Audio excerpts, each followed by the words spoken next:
अपने पिताजी से कहो मेरे बाबूजी की मांगे कहीं से उधार लेकर पूरी कर दे।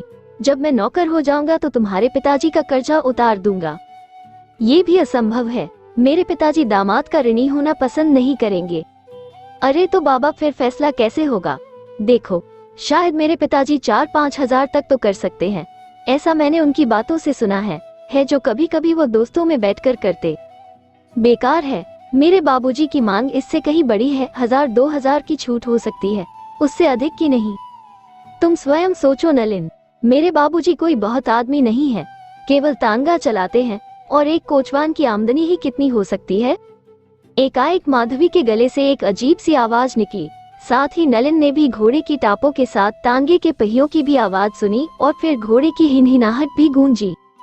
उन दोनों के सामने ही एक तांगा रुका था और उसमें आगे ही बैठे हुए माधवी के पिताजी उन दोनों को घूर रहे थे। उनकी आंखों में एक चोट खाया घायल विश्वास छलक रहा था। माधवी के पिता मुरलीधर का ये छोटा सा घर था, जिसमें एक छोटा सा आंगन था, एक बरामदा, 2 छोटे छोटे कमरे थे और आंगन में तांगा खड़ा करने और घोड़े को बांधने की जगह। मुरलीधर बरामदे में बैठे थे और माधवी और नलिन उनके सामने चोरों की तरह खड़े थे। मुरलीधर की आंखों में गुस्सा कम दुख अधिक था, आंखों की कोरों आंसू भी झलक रहे थे। माधवी की जुबान जैसे गूंगी हो गई थी, उसका चेहरा सफेद हो रहा था।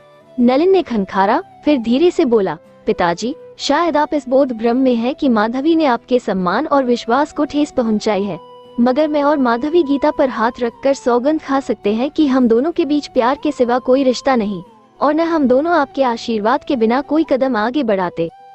मुरलीधर ने एक ठंडी लंबी सांस ली और बोले, जो होना था हो गया।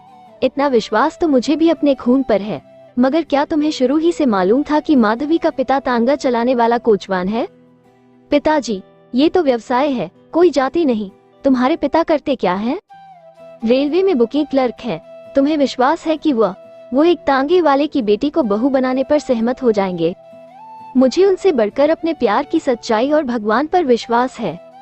बेटे, बच्चों को यही तो मालूम नहीं होता कि दुनिया की सबसे बड़ी सच्चाई कागज के ये टुकड़े होते हैं जिन्हें लोग करेंसी नोट कहते हैं। जहाँ तक भगवान का संबंध है, उसने भी बहुत सारे मामलों के फैसले अपने बंदों पर ही छोड़ रखे हैं। खैर, मैं तो अपनी इकलौती बेटी के साथ अब तुम्हारा दिल भी तोड़ना पसंद नहीं करूंगा। परीक्षाएं हो जाने के बाद ही मैं तुम्हारे पिताजी से बात करने जाऊंगा, ताकि कई गड़बड़ी भी हो तो तुम लोगों की परीक्षाओं पर उसका कोई प्रभाव न पड़े। नलिन ने झुककर मुरलीधर के चरण छुए। मुरलीधर ने दोनों के सिरों पर हाथ रखे तो उसकी आंखों से आंसू बह रहे थे।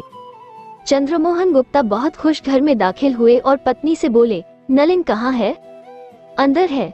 इतने में नलिन भी अपने कमरे से कुछ सहमा सहमा सा बाहर निकल आया और बोला, जी बाबूजी, भाई तुम्हारे लिए खुशखबरी है। चंद्रमोहन ने वर्दी की बुशट के बटन खोलते हुए कहा।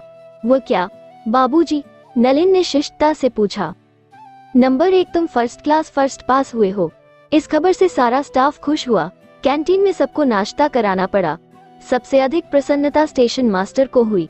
उन्होंने कहा है कि तुम एएसएम की पोस्ट के लिए प्रार्थना पत्र दे दो, किसी भी प्रकार वो तुम्हारा अपॉइंटमेंट करा देंगे। ये तो बहुत अच्छा हुआ बाबूजी, हेमा ने खुश होकर कहा। आप बुकिंग क्लर्क, बेटा असिस्टेंट मास्टर बन जाएगा। रह गए कुछ समय बाद स्टेशन मास्टर भी बन जाएगा। चंद्रमोहन खुशी से बोले। और दूसरी बात क्या है? हेमावती से पूछा। नलिन का दिल बहुत जोर जोर से धड़क उठा था। चंद्रमोहन ने बड़ी प्रसन्न मुद्रा में कहा, दूसरी बात सुनोई तो तुम भी खुशी से उछल पड़ोगी। तो बताओ ना। स्टेशन मास्टर साहब ने अपनी इकलौती बेटी के लिए नलिन का रिश्ता मांगा है। सच? हेमावती खुशी से उछल पड़ी। दूसरी ओर नलिन को ऐसे अनुभव हुआ था कि उसके पैरों तले से जमीन ही निकल गई हो। चंद्रमोहन खुशी खुशी बता रहे थे, स्टाफ के सारे आदमी मेरे भाग्य पर ईर्ष्या कर रहे थे। जानते हो, एसएम साहब की बेटी भी ग्रेजुएट है। सुना है बहुत सुंदर और स्मार्ट भी है। कम से कम 25,000 तो कैश मिलेंगे दहेज में, ऊपर की चीजें अलग से। फिर उनकी एक ही बेटी है। रिटायरमेंट के बाद जो कुछ मिलेगा वह सब बेटी दामाद का। फिर इससे पहले कि नलिन कुछ कहता, अचानक किसी ने दरवाजे की जंजीर बजाई और नलिन का दिल उछलकर गले में अटका, क्योंकि उसे मालूम था कि मुरलीधर ने यही समय आने को दिया था। चंद्रमोहन ने बुरा सा मुंह बनाकर कहा, ये कौन आ गया इस खुशी के समय टांग अड़ाने? देख तो नलिन। नलिन लड़खड़ाते कदमों से दरवाजे के पास आया। उसने दरवाजा खोला तो सामने ही मुरलीधर खड़े थे।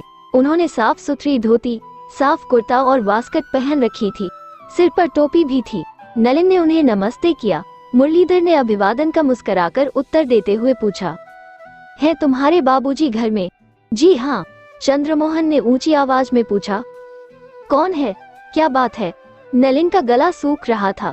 वो बड़ी मुश्किल से बोला, वो बाबूजी आपसे मिलने आए हैं। क्या काम है? बुला लेना अंदर। मुरलीधर डरे डरे दबे पांव अंदर दाखिल हुए। उन्होंने चंद्रमोहन को हाथ जोड़कर नमस्ते किया। चंद्रमोहन ने आश्चर्य से उन्हें देखते हुए कहा, क्षमा कीजिए, मैंने नहीं आपको पहचाना। हिमावती भी आश्चर्य से मुरलीधर को देख रही थी। नलिन ने जल्दी से उनके लिए कुर्सी लाकर रख दी। मुरलीधर ने बैठते हुए दीनता से कहा, जी आपका बेटा जानता है मुझे? बेटा जानता है? कैसे? जी मेरी बेटी और नलिन कॉलेज के साथी है। चंद्रमोहन और हिमावती का माथा ठनका। दूसरी ओर नलिन की ऊपर की सांस ऊपर था रह गई थी और नीचे की नीचे। चंद्रमोहन ने धीरे से को ध्यानपूर्वक देखते हुए कहा, ओह कहिए, मैं क्या सेवा कर सकता हूँ आपकी? जी वह सेवा तो मैं करना चाहता हूँ,